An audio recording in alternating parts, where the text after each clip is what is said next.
You found the Backup Wrap-Up, your go-to podcast for all things backup, recovery, and cyber recovery.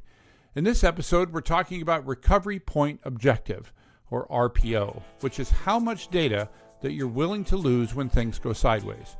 Spoiler alert, most people's RPOs are complete fantasy. I mean, you think you can only lose an hour of data, but you're backing up once a day? That's a problem. We'll break down what RPO really means, why it's measured in time and not the amount of data, and how ransomware can totally mess up your carefully planned objectives. Plus, I'll share some practical ways to right-size your RPO, talk about database transaction logs, and explain why your SaaS apps need the same love as your on-premises systems. Let's talk RPO. By the way, if you don't know who I am, I'm W. Curtis Preston, aka Mr. Backup. And I've been passionate about backup and recovery for over 30 years, ever since I had to tell my boss there were no backups of that database that we just lost. I don't want that to happen to you, and that's why I do this. On this podcast, we turn unappreciated admins into cyber recovery heroes. This is the Backup Wrap-Up.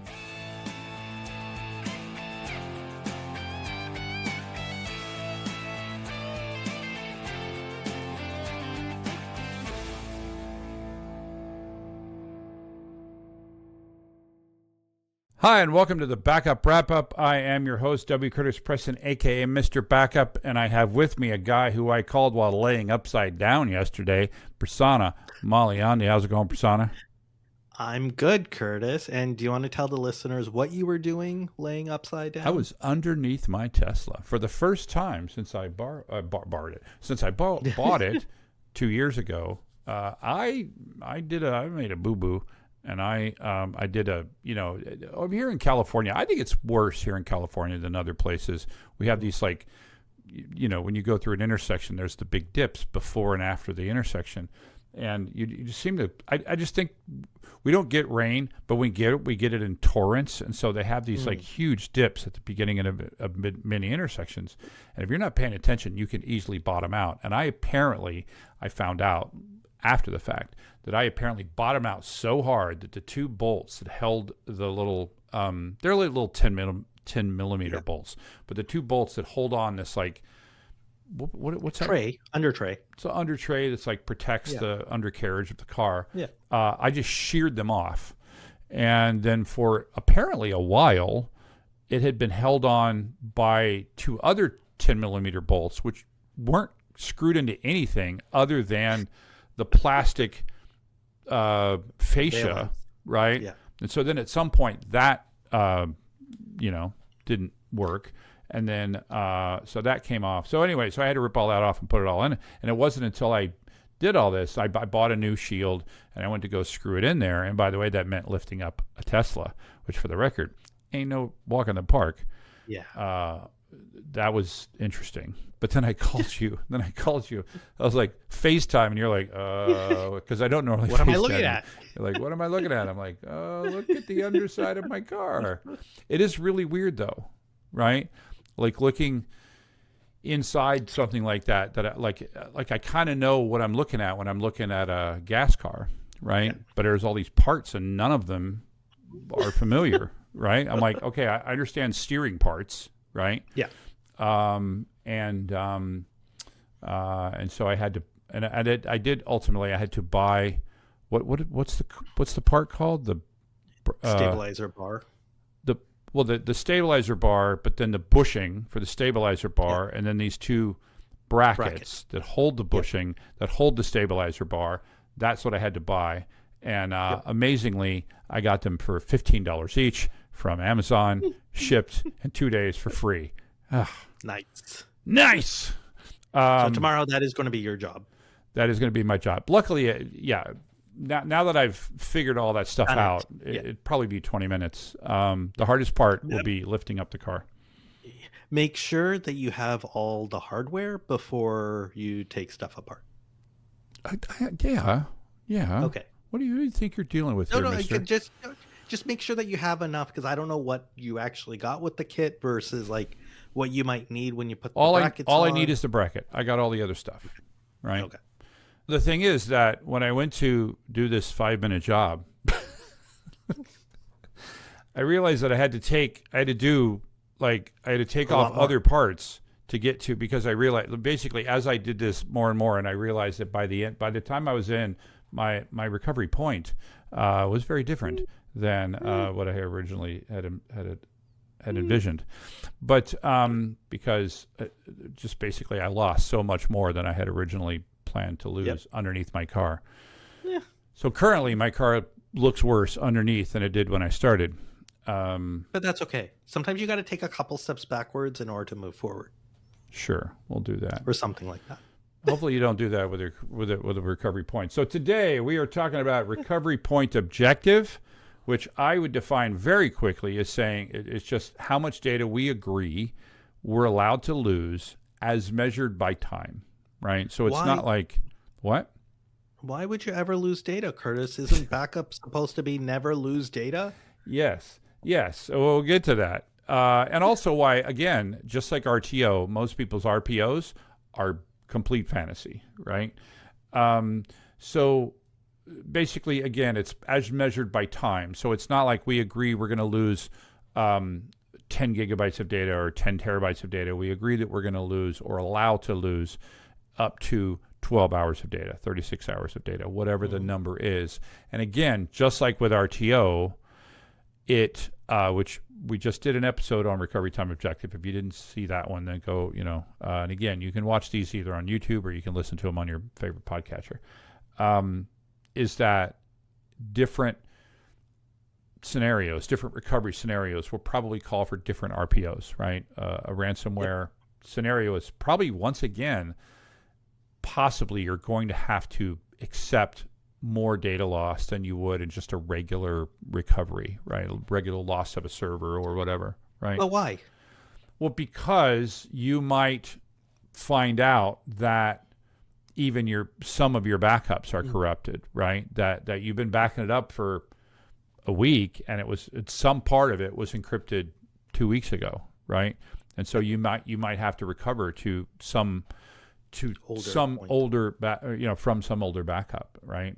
Again, that is something that can happen as a recovery. And go ahead. I have another question on RPO. Yeah. So it's the recovery point. You said it's the amount of data you agree to lose. Yeah. Right. Is it the amount of data you agree to lose since your last successful backup, or is it the amount of data that you're willing, can you define that a bit clearer? Great question. So it's the amount of data that we agree to lose, period, right? As measured by time. What will determine the amount of data you actually lose is the last successful backup that you're able to use. That actually rhymed. Let me wrap that. So your RPO happens, let's say, basically it's the time is measured. It's measured backwards, whereas our TO is measured forwards from the outage. RPO is measured backwards. So from the point of the outage, how far back are we allowed to go and still consider it be successful? So if this is a database and we're using redo logs and transaction logs, hopefully you can actually restore right up to the point of failure, like right up to just before the point of failure, even in a ransomware scenario, right? Yeah. Because generally with databases, if you start encrypting it, it's encrypt everything, or the moment you encrypt any part of the database, the whole database is going to crash, right? So if you've got transaction logs and those transaction logs are being protected, key thing there, right? And they're being shipped off to some other system that hasn't been attacked, then which would be part of your recovery system, right? Yep. Then you should be able to just go back minutes, recover, right? Yep. Again, that's just the restore, right? It's going to take a while to figure out which things we're going to restore if this is a ransomware event. But if it's a file, on the opposite end of that, if it's a file system, you may have files in there that have been getting encrypted over time for months, right? Because the dwell time. Do you want to define dwell time? Yeah, the dwell time is how long ransomware sits in your system before it starts doing something or before it's detected. Yeah. So the dwell time may be measured in months. We covered one a little Oh while yeah, ago that it was like a year, right? I think the And ArcGIS hack. that was literally that wasn't that long ago. But I was like, which Yeah. one was that? It was like 3 weeks ago that we did that. Yeah, that was an interesting story, right? Where it happened over a year. And so if they're really trying to mess with you, they're going to encrypt little files here and there, possibly ones with older access times, right? That haven't been looked at in a while. And so that's going to be very complicated, right? And now that I think about it, the RPO is almost an irrelevant concept there because we typically talk about RPO from a server standpoint or an application standpoint or a file system standpoint. But for a file system that has been being encrypted over time, the RPO is actually going to be many, many little RPOs. Yep, Right? exactly. Right. Because you're always looking for what's the valid data and try to pull the newest data Right. all the time. Which may actually be thousands, potentially tens of thousands of individual restores rather than, and hopefully you can script that. In the book that we are finishing the editing of right now, literally, Woohoo! yeah, that would be Learning Ransomware Response and Recovery. I actually wrote a little script that could basically comb your way through a file system. It's a very basic script, but it's just an idea that it could give you if you could comb through the file system, find the files that are encrypted, and then find the oldest or find the most recent version of that file that wasn't encrypted and restore that file. So you're actually doing many little restores, and hopefully you can automate that. Yeah. But the point is that your RPO is that amount of time that you agree that you can, how much you can lose, right? The RPO is measured going backwards in time from the incident. We can say we're going to lose 3 hours worth of data, whatever it is, 1 hour's worth of data, 2 weeks worth of data, whatever time you've agreed on, that is what your recovery point objective is. Whether or not you can meet that or not, we would call that recovery point actual, right? Yep. And so the difference would be, again, the gap between the two, which is potentially an issue which you might need to look at. Now, one thing I wanted to ask you, Curtis, is like as a backup, if I was a backup admin, which I do not play a backup admin either on TV or on this podcast or anywhere else, just to be clear, right? But as a backup admin, am I the one just sort of going to be like, hey, yeah, I think we can lose like 1 hour of data? Like, who is making that decision, right? Yeah, and who great is question. Just like RTO, the answer is absolutely not, right? You should never be making any procedural decisions like that, right? This is a policy decision, right? This is something that must be determined by the business, right?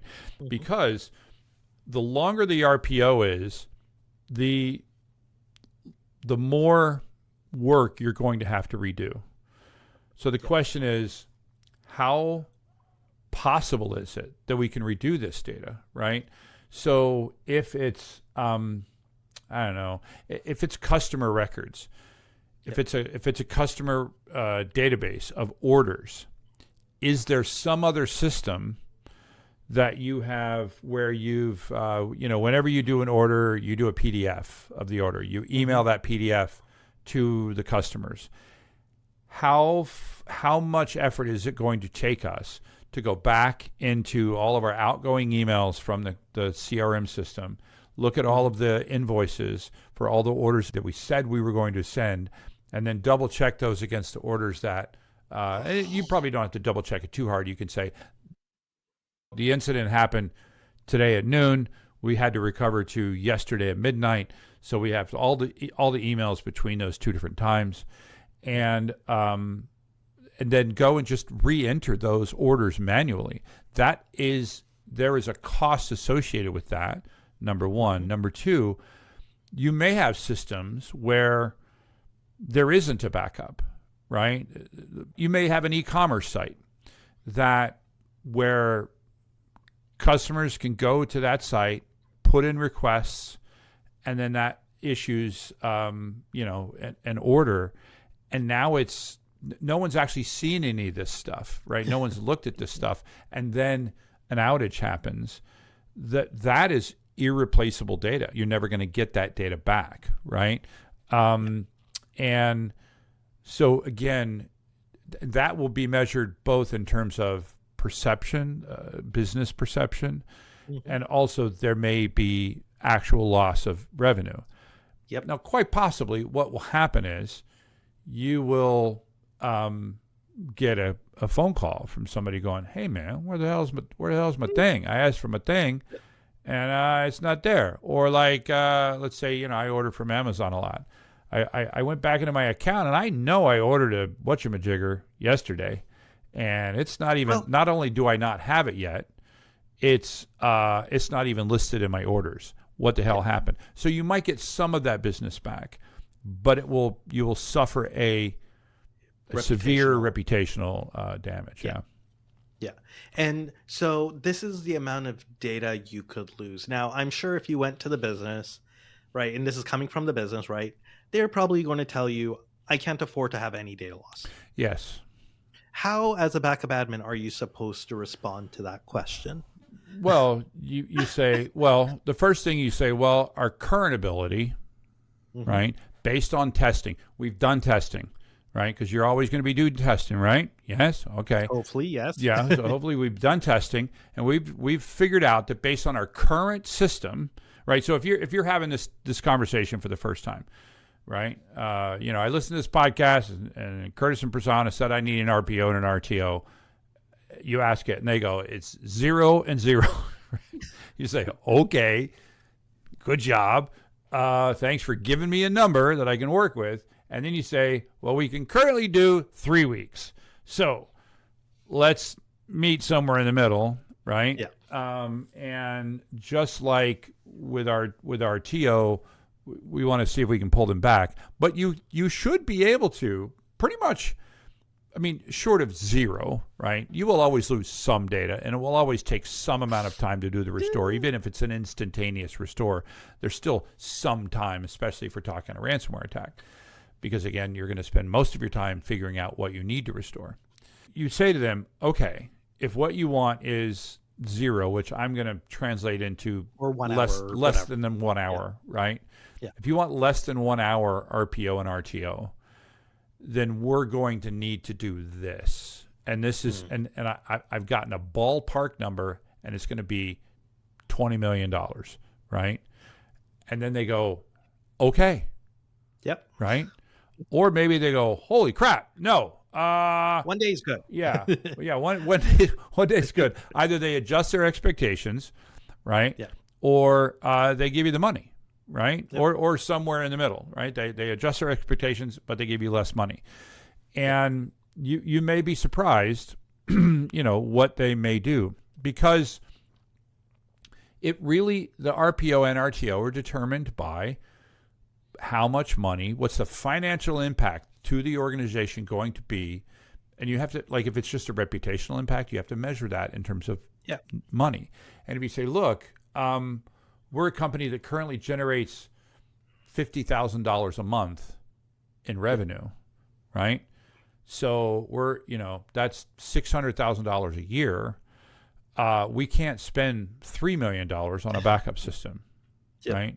But if we're a company that does $50,000 in an hour, then we can justify pretty much anything. The other thing to also remember is, from a backup technology perspective, as you start to reduce your RPO and RTO, it's not linear in terms of cost, right? It's exponential. Like, to go from like 24 hours to 1 hour, down to 1 minute, down to 1 second. Yeah. Like, it's a significant increase in cost. Yeah, because you start doing real time protection at that point, right? Yeah. You start talking about things like, continuous data protection or near continuous data protection, or full replication without really. Because one of the things I often say is that, like, replication's great, and you could get a 0-minute RPO or really close to it. Yeah. The problem is it doesn't go backwards, right? So if you do need to go back even 1 minute, it's just simply incapable of that. So I'm not a fan of replication by itself as a protection mechanism. But if you have replication that somehow has the ability to go back in time, which I would call continuous data protection, or I'd say a 1 hour RPO is so much easier to do than a 1 minute RPO, right? 100% agree. Yeah, because with a 1 hour RPO, you take hourly snapshots, you replicate them, you're good to go. There are myriad systems that will do that, right? Starting from your former employer, they probably, NetApp probably really perfected that, I think. But they're now, a lot of fast followers that are doing that, right? But if you want to, the number of companies that do true real-time data protection down to the sub-minute, that number is very small, and the price is very high, right? Yeah. There's a lot of dead soldiers in that field, right? Companies that tried to do it and backed off, or ultimately got acquired for, basically it was like a furniture sale. Yeah. My former employer happens to be one of those who's very successful in that space. Nice.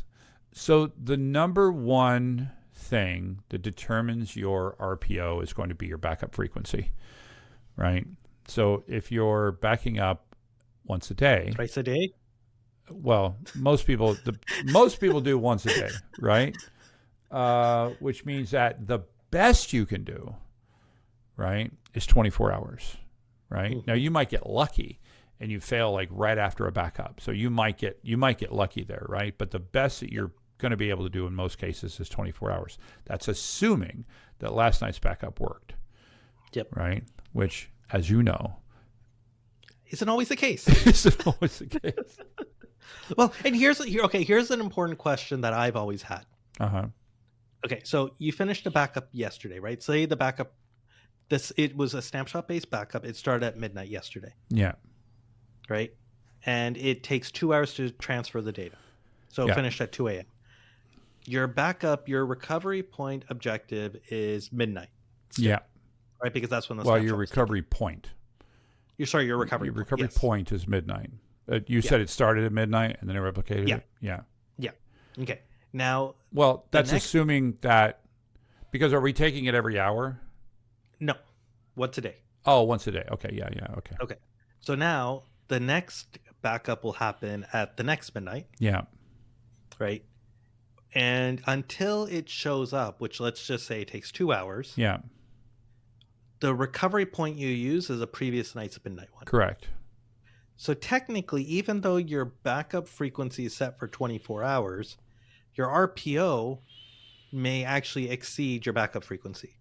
Your RPA may exceed your backup frequency. Yes, your RPA. Yes, right? And because that's why I'm saying like the best you're going to be able to do, right? It really depends on when that actual incident happened. So it's going to be based on when the incident happened. It's going to be based on whether or not last night's backup worked, right?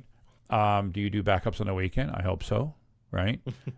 Because I've worked places where their last backup was Thursday night, right? And now it's Monday morning, and they're going to do their next backup Monday night, right? If you have an outage on Monday and you did any work over the weekend, you're going to lose Friday, Saturday, Sunday, and Monday, right?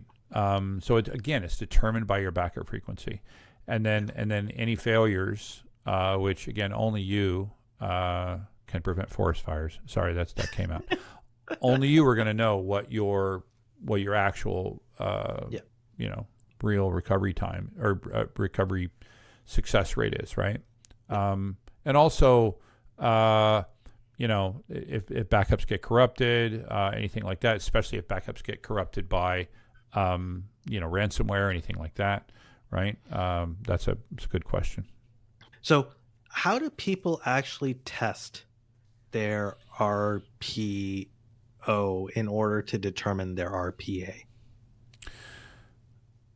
So good question. Yeah, it's a little different than RTO, right? Yeah. And because really, it's you don't really test it, because that's a great question. It's going to be the result of whatever your RTA is, right? Backup. But you again, it's more a discussion, like how frequent are our backups and how frequent do they fail? Yep. Right. And then what you should do is you just you report on what your compliance is, right? Yeah. And if the number starts creeping up, or it starts hopefully you should say, look, if a backup fails more than once, then it should be all hands on deck, right? Yeah. Because it's bad enough that we're going to lose, let's say, 24 hours worth of data. Well, now we're talking 48 hours. And if it fails again, now we're talking 72 hours. This is a huge amount of business data that you're losing. So really, it's not so much you can test, it's something you can monitor, I think. And you can just monitor how well you're frequently backing up and how well it's working. And it looks like that's such a low bar compared to actually doing the recovery time testing, that you should be able to do this very easily. There should be no excuse for you not to know what your RPA is. Correct. No excuse. And again, the better thing you can do to do RPA is to switch to, we'll get to that in a second. Yeah, absolutely. Right. So the first thing, again, this is it's like the 12-step process, right? The first thing is to acknowledge that you're powerless over your RPO. Okay. So acknowledge you're an honest assessment, right, of where you are. Right, you say you don't want to lose an hour's worth of data. We currently back up once a week. This is a problem, right? You have to do that. Then you can right size the frequency. You know, how quickly can you do that, right? Maybe it's like, look, we currently back up once a day, right? Can we potentially back up, let's say, I don't know, during the day, right before the day, right after the day? Depends on how your business works. Right? Mm-hmm. Could you potentially just tweak how frequently you can do it? And if you've got an incremental based backup system, remember that in many cases, if not most cases, 4 backups throughout the day take roughly the same amount of time as 1 backup once a day. Mm-hmm. Right? Yeah. Unless what we're talking about is backing up the same data multiple times because it's been changing throughout the day. Databases. Right? Databases, yeah. But with databases, what you can do with databases is just back up the transaction logs. Yeah. Make sure that the transaction logs are getting backed up and sent to immutable storage throughout the day. That's the way. You don't have to back up the whole database, just get those transaction logs. It may take longer to recover, but at least you won't lose the data. Right? Yep. Yeah. Oh, that's a good idea. Yeah. Yeah. And then, of course, again, backup validation, do the testing, see how long it takes. All of those different technologies, and then potentially consider a change in backup technology. Right? Again, mm-hmm. either CDP or near CDP.